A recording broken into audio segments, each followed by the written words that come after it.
You're listening to the Naked Bible Podcast. To support this podcast, go to nakedbiblepodcast.com and click on the support link in the upper right-hand corner. If you're new to the podcast and Dr. Heiser's approach to the Bible, click on New Start Here at nakedbiblepodcast.com. Welcome to the Naked Bible Podcast, episode 419, Paul's use of the Old Testament series, Romans 1 through 3, with Dr. Matt Halstead. I'm the layman, Trey Strickland, and he's a scholar, Dr. Michael Heiser. Hey, Mike. How you doing? Oh, pretty good. What's new with you? I can't say anything, Mike. Just chipping away here. It's been a long series. We got a few more to go. We're just now getting to the New Testament pretty much with Romans here, so I'm excited to hear what y'all talk about. Put it all together.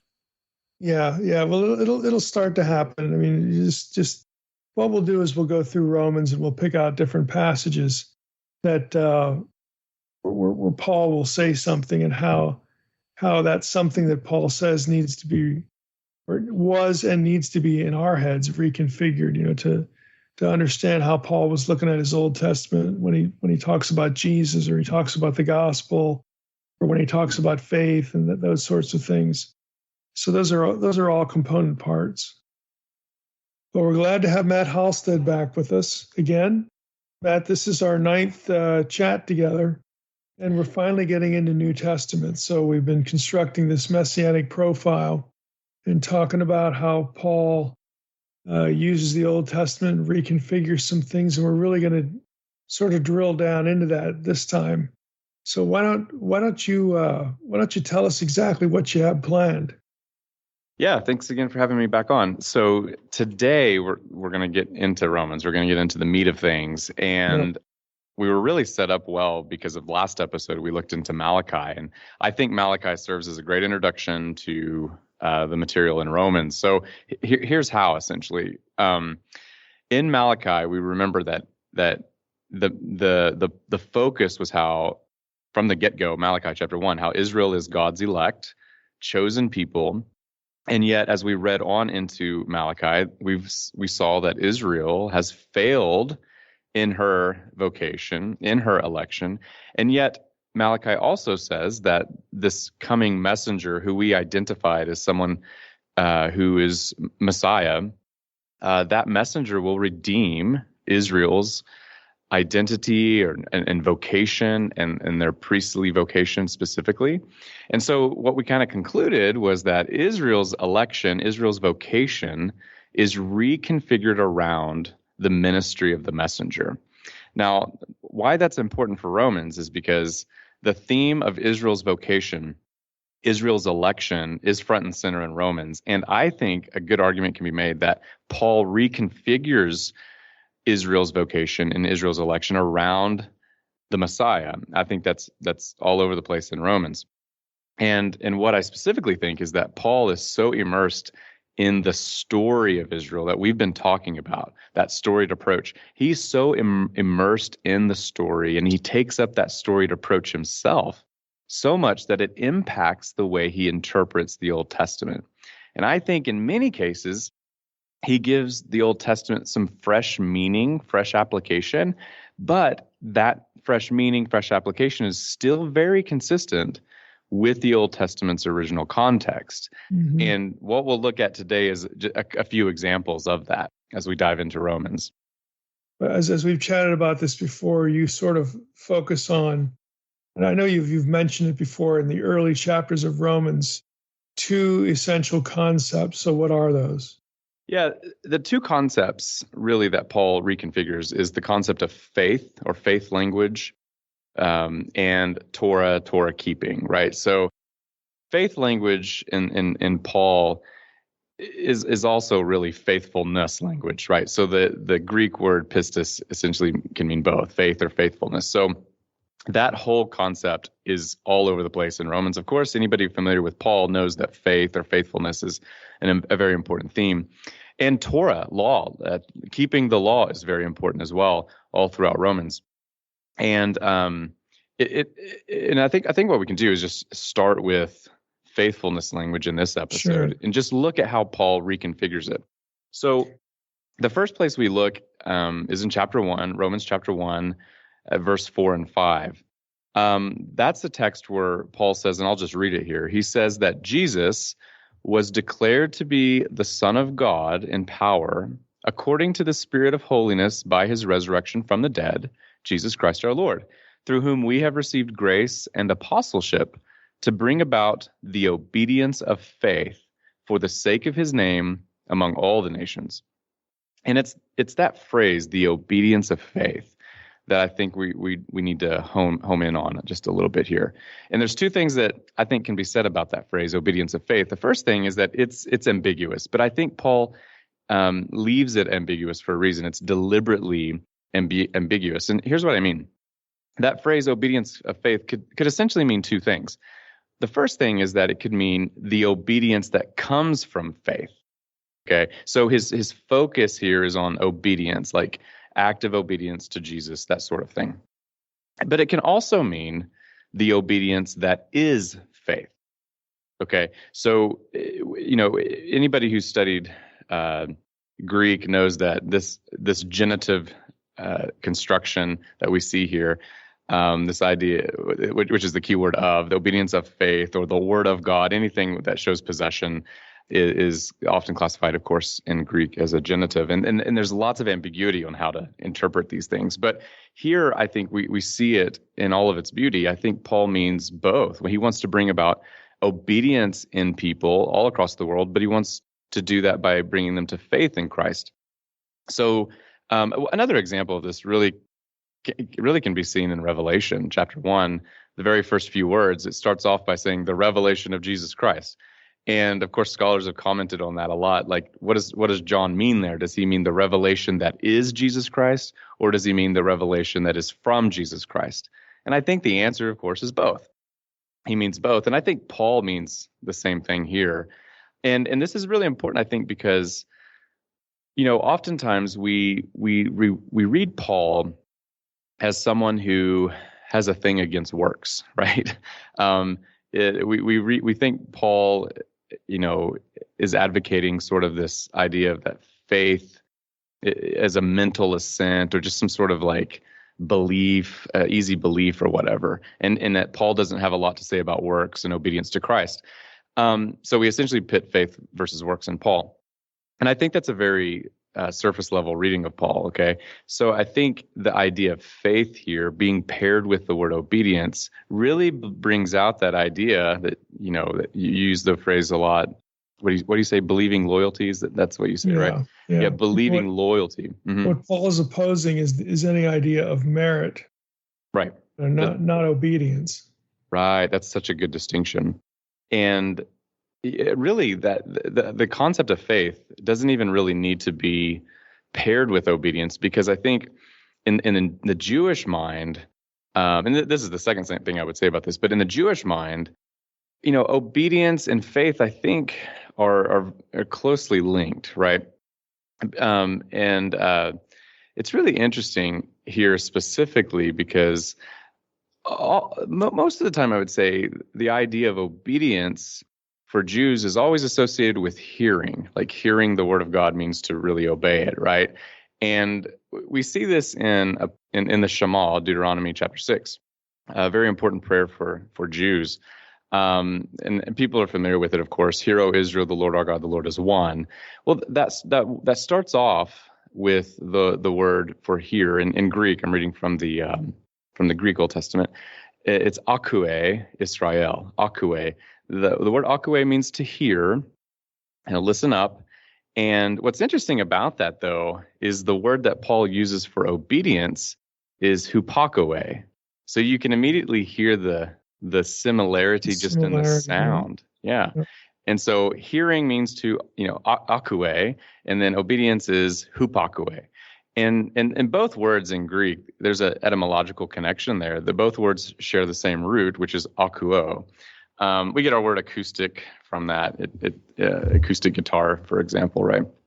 So when Paul talks about bringing about the obedience of faith here, I know some scholars who've said, and I'm one who goes with this as well. Some scholars think that Paul is alluding or echoing back to that Shema idea of believing loyalty. I mean, the Shema was essentially like a creed that we, commit our lives to.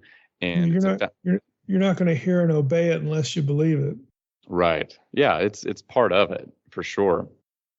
And I think here what Paul's really saying is that he's drawing from Israel's ancient creedal covenant, and he's saying this is open to Gentiles because he wants to bring about the obedience of faith among all the nations. Now, so why am I even bringing this up? Well, here's the thing. This idea, this Jewish idea, faith, obedience, Shema idea, believing loyalty idea, that whole idea is being repurposed by Paul as believing loyalty to Jesus, the Messiah. And what he's really saying is that to be in covenant with Yahweh is to be faithful to Jesus. And again, we can't miss the profound nature of this. Paul, that is taking the concept of faith or faithfulness, loyalty, whatever, and he's reconfiguring it around the person of Jesus Christ, Jesus the Messiah. And we might look at this and say, that's really interesting what Paul's doing. He's doing something novel and something totally unwarranted. And I would say, no, not at all. Remember Malachi. He's the one who has said that Israel's calling, Israel's vocation, and what it even means really to be a faithful Jew is going to be reconfigured around this coming messenger. So really, Paul's not doing anything that Malachi didn't already forecast and promise, right? True, Paul's interpretation here is new and fresh, right? But it's nonetheless very consistent with and it operates within the parameters of what we've seen in Malachi and I think elsewhere in Jewish ideas. Yeah, it fits with what Malachi and others were angling for. It does. The failure of Israel and looking forward to the success of someone to follow, which in Malachi turns out to be the messenger, the Messiah. Mm-hmm. Absolutely. And again, we have to keep in mind all that we've said even before we got into Malachi, this whole idea of the messianic profile, right? So Paul's operating within those parameters too, not just Malachi's messenger idea, but all of it, right? So all of that is something that Paul is immersed in, right? So it's very important. And this is just one example. So I might even point to another very important example from Romans 1:16 and 17. And I'll read that here. It comes from the ESV. This is another place where, yet again, Paul is going to reconfigure faith language around Jesus. So in this well-known passage, it says, Paul says, "For I am not ashamed of the gospel, for it is the power of God for salvation to everyone who believes, to the Jew first and also to the Greek. For in it the righteousness of God is revealed from faith for faith, as it is written, the righteous shall live by faith." Now that phrase there, the righteous shall live by faith, is a quotation from Habakkuk chapter 2, verse 4. And I just want to throw this out here. It's very important that just for folks to know how important this passage is. There's really not a word in this text that is not disputed or talked about or debated among scholars. It's a very important text that every scholar realizes is foundational for understanding Romans. In fact, many Romans scholars are going to say this is the opening line, the theme, as it were, the doorway into Romans itself. So it's a very important text.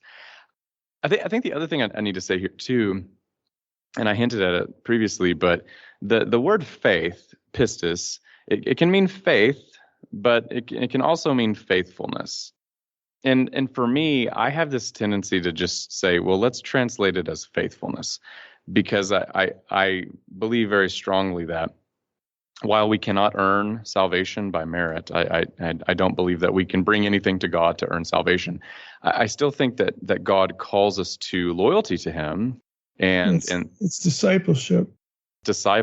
And yeah, and I grew up in a tradition that probably didn't emphasize the loyalty aspect, right? And so but when I read Paul, I mean, he's operating on a different plane. He definitely believes that loyalty to Jesus is absolutely essential, right? So anyway, that's just something I want to say. But just taking the word itself grammatically, pistis, this denotes faithfulness. So I translate this as something like from faithfulness for faithfulness. So in other words, I would say, for in the gospel, the righteousness of God is revealed from faithfulness for faithfulness, as it is written, the righteous shall live by faithfulness. Or you can say faith as long as you know that it's a very thick word that entails loyalty too, right? Paul's gonna come up on the believing part anyway, a little bit later. Right. Absolutely. But part of the reason I interpret this, or translate this rather, as faithfulness instead of just faith, well, there's two reasons. One, just because of the cultural issues going on. Faith often means in our Christian subcultures, it means something like just mental assent or just hoping or believing, and that's so foreign to Paul. Like, he's not going to praying think a of prayer faith like it's an incantation. Yeah, exactly. And I want to avoid that. But the second reason I translate this as faithfulness is actually because of the text itself. Okay. So when you go back and you pay close attention to the Habakkuk 2:4 text that Paul quotes, you find out that in the Greek version of that, faithfulness is probably the better translation. So let me just jump to that real quick. Habakkuk 2:4, in the Septuagint, the Greek Old Testament, we read something like this: "But the righteous, by my faithfulness, will live." That's my translation. Well, what's interesting there is that God is the by my faithfulness they will, the righteous will live, and that's really an interesting piece there. When you read the Hebrew Old Testament, though, you don't have my faithfulness, you have his faithfulness. But it reads like this: "But the righteous by his faithfulness will live," or "by his faith will live." And there in the Hebrew, the emphasis is on the believer, the human, that their loyalty to Yahweh is what counts, right? But in the Greek, like I read, it's shifted to God. It's God's faithfulness. So if we want to be righteous, then the characteristic of what it means to be righteous is we're going to live by God's faithfulness. That's how we live. And so that's a difference between the Hebrew Old Testament and the Greek Old Testament. Now Paul doesn't include either one of these things. He just says that the righteous shall live by faith. So he omits, any sort of pronoun, whether he disregards the pronoun in either case. He does. That's exactly right. Now, so what do we do with this? And this is just one of the reasons I love Paul, because I think his omission might be deliberate. There's really good reason to think that, because I think he wants to preserve the ambiguity between both ideas. But before I get to that, let me say something about the original context of Habakkuk. When you go back and read it, which, it doesn't take long to read the entire book of Habakkuk, but when you go back and read it, I think we see that it's best not to play these ideas off of each other, like whether God's faithfulness or human faithfulness is in view. I think there's actually room for both, given the context of Habakkuk. Because, the point in Habakkuk's story in the book is that God will be faithful to do what he said he would do, namely bring justice and punish, the Babylonians for what they're doing. And Habakkuk is just told to wait, and have faith in God, or have faith in God's faithfulness. And I think that's the idea, is that God is faithful, and because God is faithful, we have good reason to put our trust or our faith in him. So what we have there, given the context of Habakkuk, is that you can have both the Greek Old Testament and the Hebrew Old Testament kind of complement each other. So the Greek Old Testament says we live by God's faithfulness. The Hebrew says that we live by our faithfulness, right? And which is it? It's both. You only have faith in something that's trustworthy, right? And because God is trustworthy, we can place our trust in him. So anyway, you can take both of these witnesses in the Greek and the Hebrew and see how even the Masoretic text, the righteous by his faithfulness will live. You can say that that's the faithfulness of the person, but his could actually still be a reference to God, and which is why the Septuagint translator opted for that. Mm-hmm. I mean, there's plenty of ambiguity here. It's very possible. Yeah, it's very possible. And that ambiguity is something that we can just kind of live in and kind of tease it out a little bit more. And Paul is interesting, I think, because it's a message that really doesn't need to be overcomplicated, because true. On the one hand, it's like, the righteous is going to live by God's faithfulness, and if the righteous person believes that God is going to be faithful, he's going to be loyal. Mm-hmm. You know? So you have both aspects. Absolutely. Like you said, blended together. Yeah, exactly. Yeah. And the main point in all of this, though, is how Paul reconfigures the whole thing. I mean, Paul gives it a messianic reconfiguration, really. You have to read all of chapter 1 and really the whole context of Romans to see this, but Paul he's going to give a slightly different sense to this text than what is originally in Habakkuk. But it's not he doesn't contradict the original context of Habakkuk. I think what he's just suggesting is that to have faith in Yahweh's faithfulness is, if you want to do that, then you have to have faith in the faithfulness that God has shown us through the manifestation of Jesus, right? We're seeing God's faithfulness play out here in the Messiah. That's the context of Paul's quotation.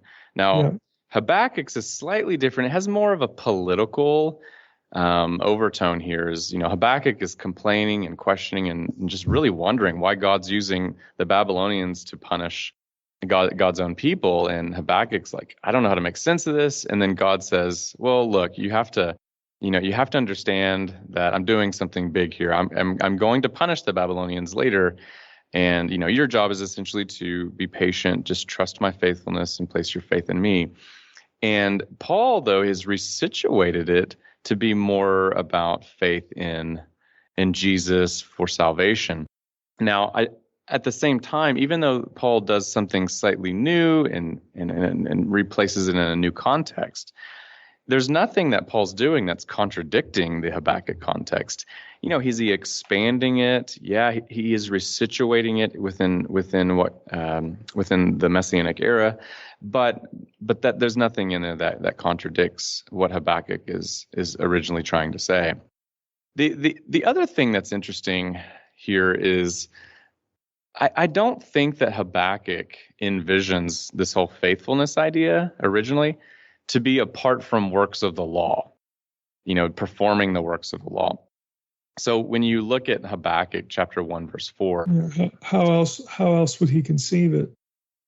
Yeah, I as a Jew, Torah keeping was a very important thing, obviously. It's the way you show your loyalty to the God you believe is faithful. That's exactly right. And part of Habakkuk's complaint, and this is in chapter 1 of Habakkuk, verse 4, one of his complaints is that the Torah, he says, is, quote, paralyzed, and justice never goes forth. For the wicked surround the righteous, so justice goes forth perverted. So one of his complaints is that even his own people are not practicing Torah. And in the Hebrew there, when he says the law is paralyzed, the word law there is Torah. And so in the next chapter, when he says that the righteous will live by faith, I don't think he envisions faithfulness to be apart from works of law, because that's the very thing he was lamenting in the first place, right? So now for Paul, though, he's going to do something slightly different. Faithfulness is no longer wrapped around Torah keeping, works of law, circumcision, those sorts of things. But faithfulness is going to be rewrapped around Jesus Messiah. That's the equivalent of what faithfulness to Yahweh is all about. Now that's interesting. So what have I just said? Well, faithfulness for Paul is wrapped around a person, Jesus, who he believes is the Messiah.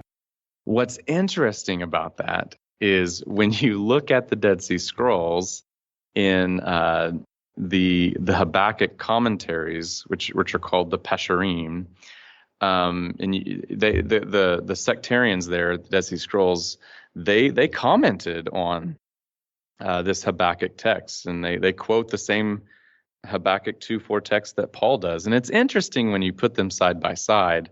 And I'll just read the interpretation that Qumran, or the Dead Sea Scroll people, gave, that they gave to the Habakkuk text. So they say this. They say, quote, "This refers to all those who obey the law among the Jews, whom God will rescue from among those doomed to judgment, because of their suffering and their loyalty to the teacher of righteousness." Now, what have I just read? Well, it seems that when they're commenting on the whole the righteous shall live by faith part, they're saying that this living, this having faith in God is tied up in obedience to Torah, obedience to the law, but it's also tied up in the loyalty to the, quote, teacher of righteousness. Now, who's the teacher of righteousness? An individual. There's the transition. Yeah, that's right. Yeah, it's an individual. Not 100% sure who they're talking about here, like precise identity. Scholars talk about the teacher of righteousness and who he was and whatever. It doesn't really matter for our purposes, but it provides Second Temple context for a shift to looking at it as faithfulness to a person. Right. That's exactly right. And the important point here is that for Qumran, the Dead Sea Scrolls, they interpret faith language with respect to Torah keeping and loyalty to this person, this sectarian leader that they all revered. And the sectarian leader is like an inspired interpreter, right? So that's interesting. Now Paul, on the one hand, is different because he doesn't tie up faith language with Torah keeping in the way Jews of the time would have been comfortable with. But in the same vein, he's not that far off either, because Paul, even though he says that we are saved by faith or justified by faith apart from works of law, he still thinks that our faithfulness to Jesus the Messiah is actually what fulfills Torah in the first place. So he doesn't want to completely divorce faith language from Torah keeping. I think what he wants to do is reconfigure Torah keeping to be consistent with faith in the Messiah and loyalty to Jesus, which we'll get into that a little bit more. But I just want to kind of situate Paul as an interpreter alongside one of his contemporaries here and just show that there is difference, but there's some interesting similarities as well. Now, just kind of closing this piece up here, if we let Malachi be our guide, and again, if folks haven't listened to that episode, you really need to listen to that first. But if we let Malachi be our guide, then I think we can better see how Paul does what he does. Israel's calling, her vocation, her election, her obedience, her faithfulness, all of that is being reconfigured around the Messiah. So when Paul reconfigures faithfulness language around Jesus, the Messiah, we really shouldn't be that surprised, because Malachi prophesied that would happen long before Paul actually does it, right? I think that helps us make sense of some of Paul's interpretive moves. So with all that in mind, there's another piece in Romans chapter 3 where faith language, pistis, faithfulness language is reconfigured around Christ, and it's done very explicitly, okay? So this is in Romans 3, verse 21, 22. ESV says this: "But now the righteousness of God has been manifested apart from the law, although the law and the prophets bear witness to it. The righteousness of God through faith in Jesus Christ for all who believe, for there is no distinction." Okay, first thing we notice is that Paul admits that there is discontinuity and continuity between Old Testament, New Testament, or Old Covenant, New Covenant stuff. How so? Well, he says that the righteousness of God has been shown apart from Torah, but Torah and the prophets have borne witness to that. It's, they prophesied about that this would happen. So yeah, Paul is saying something new's happened, and yet something is still, the new that has happened is still very consistent with what the Torah has always promised. So that's a very important piece. We can't miss that. Paul is not, creating a new religion or anything like that. That would be just nonsense. Paul is operating within the same vein of the Judaism that he really grew up in, and so that's important to keep in mind. But Paul does well because of all that. Paul can go beyond. Just as an example here, Paul can go beyond, say, the original meaning of prophets like Habakkuk when he interprets Habakkuk 2 verse 4 in light of the Messiah. But the prophets, such as Malachi, predicted that such messianic reconfiguration would happen anyway. So this really captures what Paul's saying in Romans 3 here, that his gospel, the gospel of Jesus, it's separate from, it's new from what we've seen in the Old Testament, but the Old Testament has prophesied that something new like this would happen anyway. So he's still operating within that same vein. So that's important. The other thing I want to say about this verse, when it says the righteousness of God through faith in Jesus Christ for all who believe, I think the ESV gets it wrong here. I don't translate it like that. I don't say the righteousness of God through faith in Jesus Christ. I say the righteousness of God was manifested through the faithfulness of Jesus Christ. Well, how can I do that? Well, it's pretty easy to do grammatically. It makes sense grammatically, I think, because in the text here, you have faith language, which of course, like I said earlier, can be interpreted as faithfulness. So I'm going to go with that. But the main thing here is that in the text, in the original Greek here, it reads more naturally like this. So for those who've studied it, you have a genitive here essentially. Where faith, it's of the faith in Jesus Christ. Like that's how you could translate it. So the righteousness of God has been manifested through the faith of Jesus Christ. Like that's how it would like literally read. But that would make a little adjustment there when we say through the faithfulness of Jesus Christ. That makes better sense. And plus, the ESV sounds redundant at this point. So listen to it again. It says the righteousness of God through faith in Jesus Christ for all who believe. Well, why repeat that? Why say faith in Jesus Christ for all who believe? That's too redundant. So I don't think that's what Paul meant. I think he says he's got both of those things in mind, the faithfulness of Jesus Christ and our faith in the faithfulness of Jesus Christ. So that's important to say. And I think the reason is because it's consistent with what we've seen in the Habakkuk citation in Romans 1 that we looked at earlier, that God's faithfulness is in view too, not just human faith. But God's faithfulness. Here he's doing the same thing. So when you combine both the elements, and Paul's going to do it later in Romans 2 as well, or not, I'm not sure exactly what passage you'll be picking up on, but to all who believe, and for all who believe here in Romans 3 is a good illustration. It doesn't make much sense to quibble about, well, am I saved because of my faith in Christ or Christ's faithfulness? Right. Well, yeah. Right. You have faith in Christ because he was faithful. Mm-hmm. I know there's a lot of quibbling about this that goes on. Yeah. But ultimately, Paul has both sides of the same coin here. We need to just observe that. Absolutely. Yeah.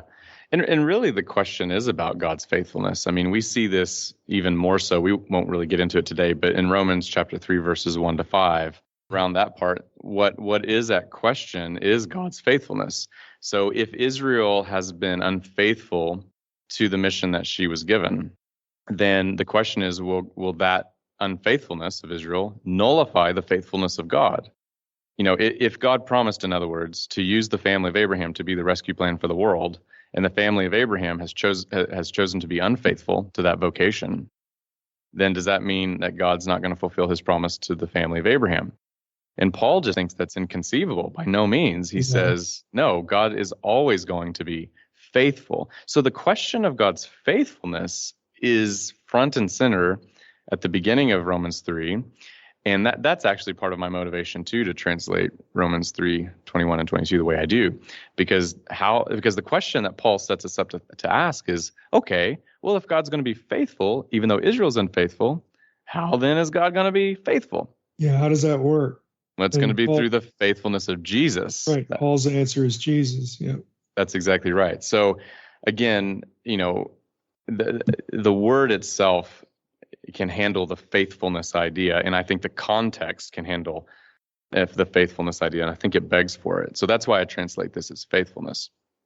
And so, but the important point in all of this, we've kind of gotten into the weeds here, but just kind of backing up and looking at the full scope, is we can't miss the important element, is that what we've seen here is that the faithfulness of God has been reconfigured around the activity and the work and ministry of Jesus, the Messiah. Okay.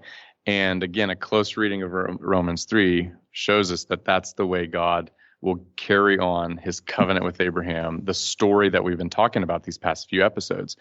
And that's just such an important element that I think if we miss it, we totally miss what Paul's doing completely. Mm-hmm. But the question for our series of episodes is, why is that messianic profile so important? Why did we spend so many episodes just talking about a messianic resume, right? Well, because it impacts the way Paul and other New Testament writers read the Old Testament. If you don't have, it's going to help you spell out how God's going to be faithful.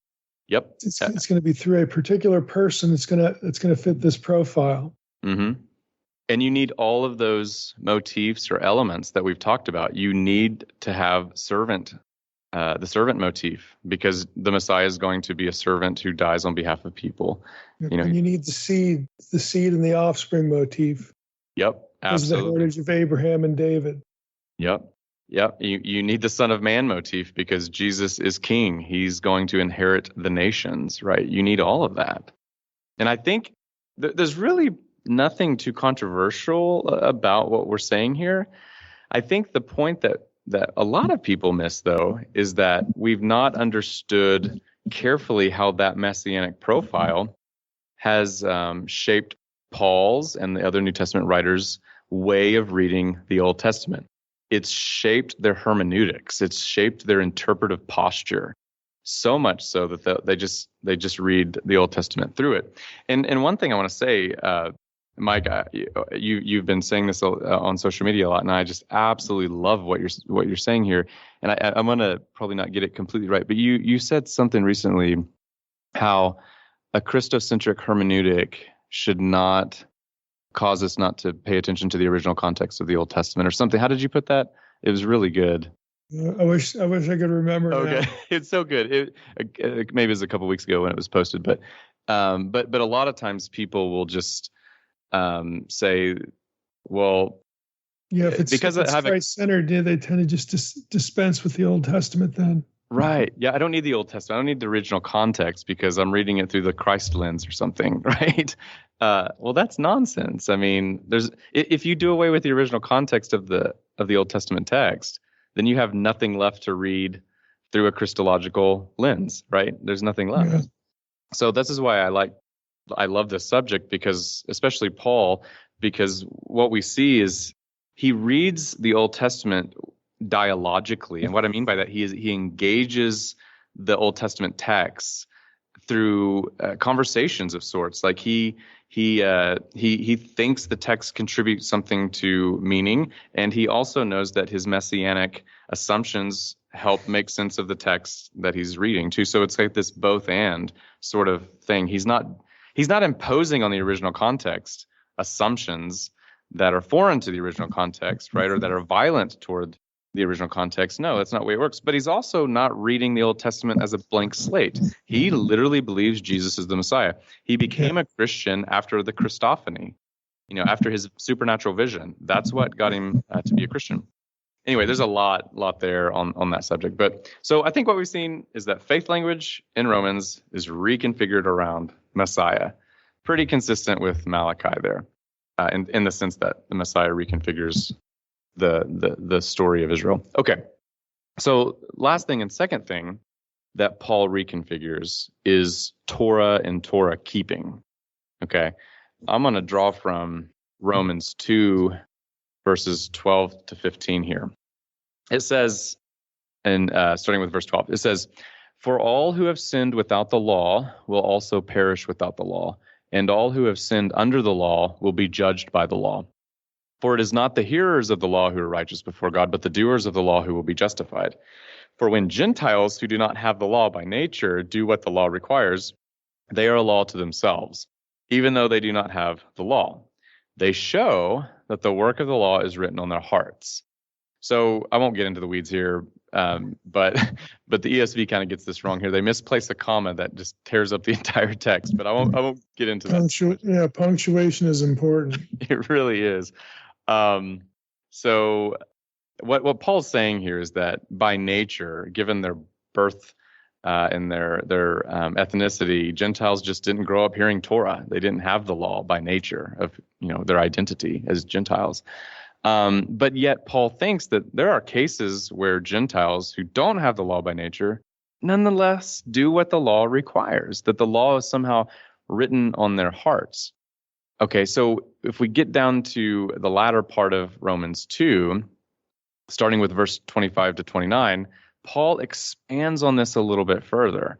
He says this, he says, quote, "For circumcision indeed is of value if you obey the law, but if you break the law, your circumcision becomes uncircumcision. So if a man who is uncircumcised, a Gentile, if he keeps the precepts of the law, will not his uncircumcision be regarded as circumcision? Then he who is physically uncircumcised but keeps the law will condemn you who have the written code and circumcision but who break the law. For no one is a Jew who is merely one outwardly, nor is circumcision outward and physical. But a Jew is one inwardly, and circumcision is a matter of the heart, by the Spirit, not by the letter. His praise is not from man, but from God." And it's not like Paul's making that up, because he's going back to the circumcision of the heart. That's exactly right. Again, Paul's not reinventing the wheel here. Okay, because he's actually drawing from Deuteronomy and Jeremiah here. I'll get to that in just a moment. But I just want to say that what Paul is doing here is he's saying that a Gentile can keep the commands of the law without keeping one of the law's most important commandments, namely circumcision. This is a point that N.T. Wright has highlighted a lot in his writings. So think about that. How can you keep the law if you don't have to keep one of the law's most basic commands, circumcision? Well, that's very important. And that's a good question we need to keep in the back of our mind. But in context, what Paul is referring to is Christians, believers in the Messiah. They are the ones whose hearts have been circumcised. And if their hearts have been circumcised, then they have been circumcised, and they therefore keep the law. They keep Torah. And on the surface, this looks like a pretty radical departure from Old Testament conception of law keeping, right? Because the law says, be circumcised. So there is some discontinuity there for Paul and the Torah and the New Covenant. But, I admit that, I see that. But the Torah itself actually anticipated this sort of discontinuity. And that's important. We can't fail to see that. So how did it anticipate this sort of thing? Well, when Paul talks about circumcision of the heart, just as you said, Mike, he's not making this stuff up. He's drawing from the Torah and the prophets. So Deuteronomy chapter 10, verse 16, it says, "Circumcise therefore the foreskin of your heart, and be no longer stubborn." Deuteronomy 30, verse 6, "And Yahweh your God will circumcise your heart and the heart of your offspring, so that you will love Yahweh your God with all your heart and with all your soul, that you may live." And then we have Jeremiah, a prophet, who says in chapter 4, verse 4, "Circumcise yourselves to Yahweh. Remove the foreskin of your hearts, O men of Judah and inhabitants of Jerusalem, lest my wrath go forth like fire and burn with none to quench it, because the evil of your deeds." So, again, Paul is drawing from the deep well of his Judaism. He's saying, he's not saying anything weird or inconsistent. He is advancing the story of God here, because he doesn't think you have to be physically circumcised anymore, which the Torah and the Judaism of his time definitely said you had to be. So there is discontinuity between his Messiahism and the Judaism he's living in. Okay, I admit that. But he's defining what circumcision of the heart means, and that's belief and loyalty to Jesus. Right. That's exactly right. And that is very consistent with what he said in Romans 3, where he says that, I'll just pull it up here. It says that, "But now the righteousness of God has been manifested apart from the law, although the law and the prophets bear witness to it." How so? Well, because the law and the prophets tell us about heart circumcision. Yeah, righteousness comes from apart from the law, But the law anticipated this sort of thing from the very beginning. And I think that's a very important piece that we can't miss. What is Paul's point here? Well, his point's pretty simple. He says, essentially, because Jesus is Messiah, and hence, therefore, he's the one who has reconfigured the entirety of Israel's vocation, Israel's election around himself. Because Paul believes that, he recognizes that faithfulness should no longer be focused on Torah per se, but rather on Messiah who has fulfilled Torah itself.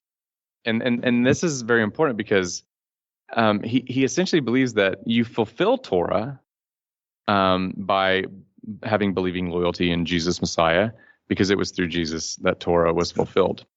Paul says this even later at the very end of Romans 3. He says, do we overthrow the law by faith?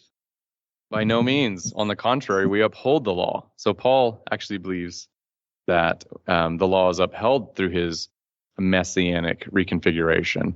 And how so? Well, again, it's a messianic reconfiguration. Romans 10:4 says, for the Messiah, or Christ, is the culmination of the law for righteousness to everyone who believes.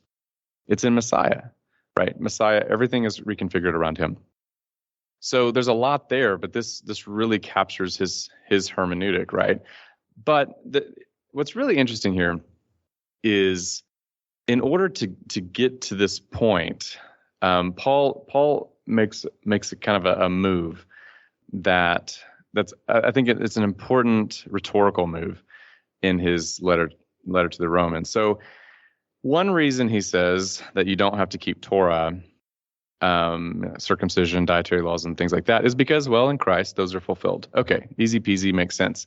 But the other reason in Romans 2 that Paul gives that you don't have to keep Torah really is because Torah couldn't actually facilitate Israel's calling anyway, right? Torah just pointed out how bad they were all the time, right? So highlights the failure. Yeah, that's good. Torah just highlights the failure. And so if Torah highlights Israel's failure to be God's elect, then how could we rest on Torah to reassure us that we are God's elect?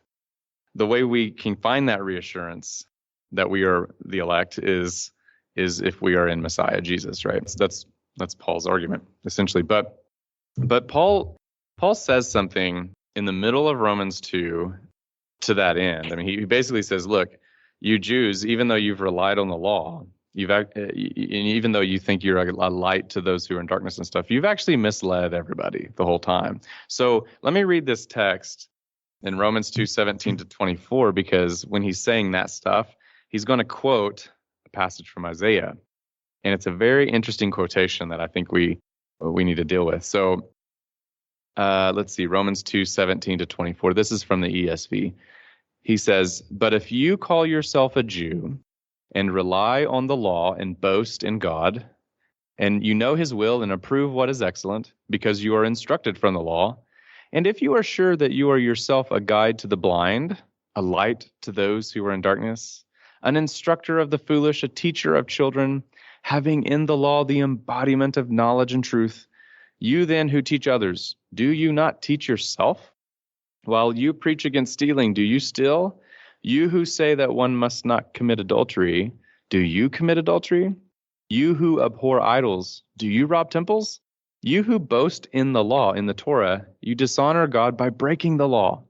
For as it is written, the name of God is blasphemed among the Gentiles because of you. That's from Isaiah 52, verse 5. Okay, so in other words, what Paul's done here is saying, you're resting on Torah, you think you are the light to the world and all of that, but actually what you've done is created a situation where the nations are blaspheming God because of your actions, because of you breaking Torah. What's interesting here is when you go back to the original context of Isaiah 52, you find out that the context is slightly different, at least on the surface. It's different than how Paul construes it. So Paul has turned that verse into a word of criticism or a word of judgment. But if you go back to the original context, it's actually a word of comfort to Israel, like God is lamenting their state. He's not judging them for this necessarily. He himself is in kind of disarray. He's really upset that this is the situation that they're in. And I want to pull a quote here from the biblical scholar Richard Hayes. This comes from one of his books, and it really captures what Paul has done here. He says this. He says, quote, "In Isaiah, the quoted passage is part of Yahweh's reassurance of Israel in exile. Precisely because Israel's oppressed condition allows the nations to despise the power of Israel's God, the people can trust more surely that God will reveal himself and act to vindicate his own name. Thus, Paul transforms Isaiah's oracle of promise into a word of reproach."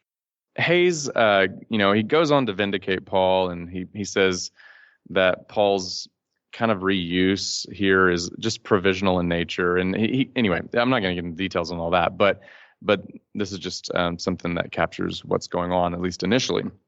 But I want to say here too that there is some debate about all this. Like, some scholars say, well, no, Isaiah intended this to be a word of judgment too, not a word of comfort.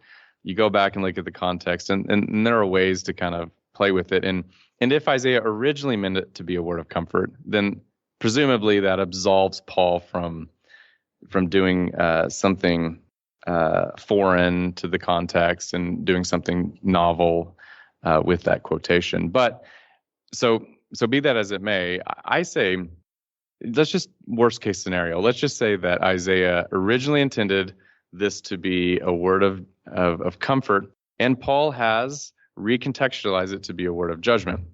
Does that mean that Paul has engaged in faulty exegesis? And I don't think so at all. So let's talk a little bit more about this. Paul recontextualizes Isaiah's text so that it can mean something slightly different from the original context. Okay, but how can he do that? Well, I think it's pretty simple, actually. Paul can turn Isaiah's word of comfort into a word of judgment because he has recontextualized Israel's exile in light of that Genesis 11:12 narrative. In other words, in light of how they have failed to be a light to the nations. The exile that Israel is in, it's revealed emphatically that Israel cannot be the rescuer of the nations because she has actually become a prisoner of the nations. And since that's Paul's focus, it's really irrelevant that Isaiah's text was originally a word of comfort. It just doesn't matter at this point. What matters is that Israel was leading the nations to blaspheme the name of God because her exile was a result of her own sinfulness, right? I think that's what Paul's really getting at. And so Paul, he does, interpret this text somewhat creatively because he assumes, like every good Jew did, that Israel is the rescue plan for the world and she has a responsibility to be a minister to the world, to bring the world back to God. And so he's operating within that story. And I think what motivates Paul to reread Isaiah in light of what he already believes about Jesus is that he sees himself as playing a role as an apostle to bring back the nations through his gospel, right? But the assumption that Jesus is the Messiah, that Jesus is the rescue plan, that Jesus is Israel, the one everything is reconfigured around, that's going to motivate him to read this Isaiah text somewhat creatively, but not in any way inconsistently or in contradiction to the original context, even if it goes beyond the original context. Well, there are parts of Isaiah that already know that Israel has become the prisoner. Otherwise, you wouldn't have these visions of reclaiming the nations later on in the book. Mm-hmm. Right. That element's still there. Absolutely. Yeah, Isaiah definitely has a role for the nations to play too, right? Paul is not inconsistent with the overall message of Isaiah. Paul's looking beyond the one particular verse into the whole scope of the book. Mm-hmm. Right. Exactly. Yeah, and again, it just doesn't matter if Isaiah originally meant that as a word of comfort, or a word of judgment. It just doesn't matter. Paul clearly uses it as a word of judgment, but the point for Paul is just that simply Israel was in exile anyway, and Israel needs to know that her exile will continue to last unless she discovers the Messiah that has come to rescue not only her but the world, and therefore fulfill the Israelite mission to rescue the nations. So that's what's going on. Yeah, I mean the comfort part is that as much as a mess that Israel's made of things, God's going to turn it around. Yeah, absolutely. And Paul is saying, I found the one who has turned it around. I found the one who's done it. That's right. So what's the point is that, well, Paul is reading these Old Testament texts in light of that story. When he accuses the Jews in Romans 2 of hypocritically claiming to be a light to those who are in darkness, etc., he's assuming that that's her mission in the first place. And he's also concluding that she has failed in that mission. And so I think Paul reads the Old Testament along that storied approach, like that we've talked about several episodes ago. But the broader point, I think, of this episode is just to show very simply that Paul reconfigures faith language, faithfulness language, and Torah keeping language around the Messiah. He approaches those topics, in other words, through a Christocentric lens. But that doesn't mean, as we said earlier, that he is disregarding the Old Testament text or somehow interpreting it violently or relativistically or something. No, he's interpreted it in light of the story of Israel's election. So because the story arc is going to have all these elements in it, and right. Paul's privy to the whole story. Yeah, absolutely. And I think, for us, just listening to this and talking about it, it's pretty clear that in order to understand Paul, you got to do a lot of work. You got to do a lot of homework, paying attention to this word and looking up the Hebrew, paying attention to the Septuagint, all of this stuff. And listeners might be thinking, man, this is just a lot of work to get to the point of it all. And surely it wasn't that difficult, right? For Paul or whatnot. And in a sense, it probably wasn't, because we didn't grow up in that story. We didn't grow up immersed in the stories of Israel and in the worldview of Israel. Like, we're Westerners, I am. And so I didn't grow up with this, but Paul was different. Like, Paul was baptized into these stories from the get-go. And he just oozes with either scriptural quotations or allusions or just the story itself. And so what we're having to do a lot of work to do to make sense of it would have been pretty easy for Paul. Even as Christians, we're not immersed in the Old Testament. Right. And that's a travesty. Like, yeah. We're handicapped from the beginning. Right. Absolutely. Yeah. And so, we have to remedy that for sure. I mean, and really look what we've done in these episodes is that we've spent so much time, painstaking time looking at this messianic profile, just discovering it. We weren't building it, we were discovering it. And that set us up to understand a text like Romans. But it's not just Romans, this means it'll help you understand Matthew. It'll help you understand all kinds of stuff. Just the other day, I was taking my students through 1 Peter, 2 Peter, those texts. And, Peter uses the Jewish language all throughout, the key language like elect and exiles and all of these things, priests. And I mean, if you don't know, he just uses these simple little words and like assumes you know about them. But oftentimes us Western readers, we don't know about them. And so I find myself with my students having to, constantly go back and say, okay, let's read up all on this. Let's pay attention to this bit in the Old Testament before we can even get to a small letter of the New Testament. You know what I mean? And so, it's a travesty that, I'm speaking for myself here. I didn't know the Old Testament as much as I should. Yeah, right. Yeah, absolutely. It's hard because we're not immersed in the world of the Old Testament. Right. Absolutely. Yeah, and I think I'm optimistic, though, because there's a lot of scholars who are, I think at least bringing our attention back to it. I mean, you, of course, you're doing a great job in that respect, and there are others too. And I'm hoping that we're seeing a change in that.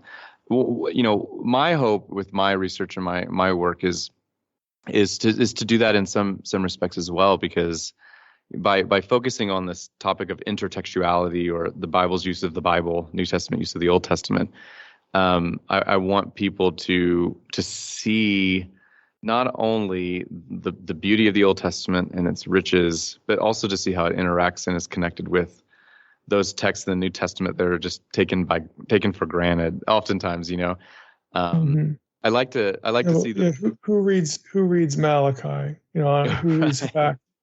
When's the right. last time you heard these books preached through in your church? Oh, I know exactly. Get it. Yeah, and hopefully, what we're doing here gives preachers, pastors, and Bible teachers just some more tools in their toolbox that they can just pull out and have fun with, and even flesh them out in their own congregations too. I mean, that's important, obviously. But yeah, so Paul reconfigures all this stuff around the Messiah, and that's exactly what we should expect after reading Malachi, right? And the other bits. So kind of how I divide up Romans. I do this in my book, but the way I divide it up is essentially in 4 sections, which is not unusual for scholars of Romans. But essentially, what I do in my book is I take Romans chapters 1 to 3, and I talk about how Paul reconfigures and recontextualizes key concepts like Torah keeping, faith language, and I also tackle righteousness language. And that's kind of what we did here. And then the second part of my book deals with Romans chapters 4 through 8. And there I talk about how Paul recontextualizes and reconfigures the stories of Israel. The Abraham story in chapter 4, the Adam story in chapter 5, and then in chapter 6, 7, and 8, I think an Exodus story can be detected. And I talk about how Paul recontextualizes those around the Messiah. And then when we look at Romans 9, 10, and 11, I talk about how election has been recontextualized, recentered around Jesus as well. And I draw on a number of scholars who said that before I ever thought of it. But it's important because I think we don't realize that a concept like election has itself been reconfigured around Messiah. And then the last bit, Romans 12 through 16, I talk about how the practice, the ethics of the early church has itself been recentered around the Messiah as a crucified Messiah. Because Christ is crucified and as a servant, we should act similarly to our brothers and our sisters, and how we relate to the state, how we relate to within the church as well. So all of it throughout Romans is recontextualized around Messiah. And so I guess next episode we can get to how Paul retells the stories of Israel. Yeah, I think that'll be a good strategy. Just to take it in chunks like that. But I think again, this is. I mean, I'll say it. I mean, for my audience, I mean, this is still going to be a challenge because none of us grew up with the Old Testament. We just didn't. So we put a lot of effort into not just in this series, but just generally to alerting people to this other 3/4 of their Bible that really forms the basis in so many ways for the New Testament, what the New Testament says, and who Jesus is, and what he does, and what he says, and where he goes, and all these sorts of things. It's a lot of work, but I agree with you. I think the Malachi episode was really crucial, and this whole notion of how Paul can be a faithful Jew, faithful interpreter, but yet reconfigure things through the Messiah, because the Messiah is what all of it was leading to anyway. And Paul can be very, overt with that, and still be, honoring the Old Testament. I think that's really important. Yeah, absolutely. And I just want in my research to just get this across is that the hermeneutic element, that the messianic profile impacts and influences Paul's interpretive approach. And I like to say, and I might have already said this in another episode, but I'll say it again nonetheless, is that we often talk about how Paul's Christophany, his vision of Christ on the road to Damascus, we talk about how that changed his life. It put him on a new trajectory, and it did. But we also need to see that moment as the moment where his hermeneutical life changed too. That, you know what I mean? And he had he'll never read his Old Testament the same way again. And that's the point. And he had a high view of Scripture. I mean, he had a very high view of Scripture for sure. He was a faithful Jew after all. And I think he had a high view of Scripture till the day he died. But what's interesting is that, he didn't become a Christian just by reading his Bible, but he became a Christian when he had this experience, a supernatural experience, which I find real fascinating on a number of levels. And I'm not suggesting that the Bible didn't contribute to his conversion at all. I'm not suggesting that, because I think when he had that experience, it's very well. If he's also familiar with Second Temple literature, he's already sniffed out a lot of these trajectories anyway, but just didn't know what to do with them. That's the key. Didn't know what to do with them until the Christophany. And there's an excellent book. It's I published a long time ago, but it's written by Seun Kim. It's called The Origin of Paul's Gospel, and I cite it in my book because it's such an I disagree with Kim on a few things, but his overall point is that that Christophany really it altered everything. And one thing Seun says is that when Paul had that Christophany, he wasn't a blank slate. He had Jewish worldview all in his heart at that moment.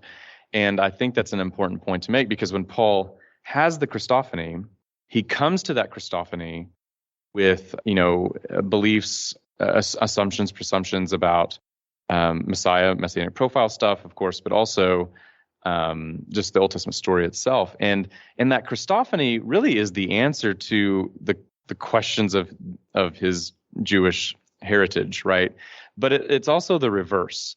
The Christophany becomes the question to which his Old Testament was the answer. So that's what I meant earlier by saying it's a dialogue for Paul, that the Old Testament made sense of Jesus's Christophany in many ways, and he was able to categorize that supernatural experience within the framework of an Old Testament worldview. And that Old Testament worldview was itself resituated into everything that Christophany meant. And so it's a dialogue, back and forth way of understanding. It's mutually interpretive. He interpreted the Christophany in light of his Jewish worldview, and his Jewish worldview is interpreted in light of that Christophany. And so I think that's the best way to see it. And I think that actually captures the way he reads the Old Testament up until the day he died, for sure. Well, we'll look forward to doing some more in Romans next time. I just want to thank you again for being with us and laying all this out. Yeah, thanks again, Mike. I enjoy it. I appreciate you. I love your ministry, and I'm so grateful to be on the show. All right, Mike. Towards the end there, it's funny because I was thinking to myself about, man, this is a lot of work, and Matt said that very exact same thing there towards the end about how much work it is, and it does seem like a lot of work. It is. We're just not immersed in these things like Paul was. Paul would have had these things just floating around in his head, just sort of disparate, unconnected points. So it really is hard for us, and it does take a lot of work. So I'm hoping that's one thing that people get out of the episode, that they can string a few more of these things together, but realize, it takes a lot of study, to really understand what Paul's doing. You got to go back and look at your Old Testament and really think about it. Yeah, these episodes are really highlighting that. And I think, Mike, we're planning for 3 more episodes. We're getting into the payoff, hopefully, is happening over here in the next few episodes in Romans. And with that, I want to thank everybody for listening to the Naked Bible Podcast. God bless. Thanks for listening to the Naked Bible Podcast. To support this podcast, visit www.nakedbibleblog.com. To learn more about Dr. Heiser's other websites and blogs, go to www.drmsh.com.